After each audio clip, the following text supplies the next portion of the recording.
Don't filter data like this. It's too slow.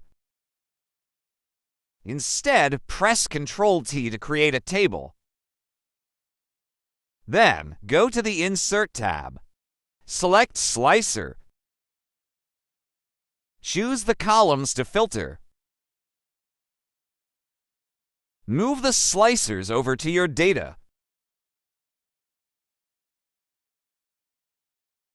Tap individual slices to manipulate the data.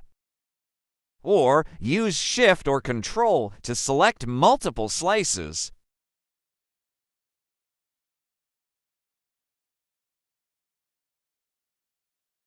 Like and follow for daily tips.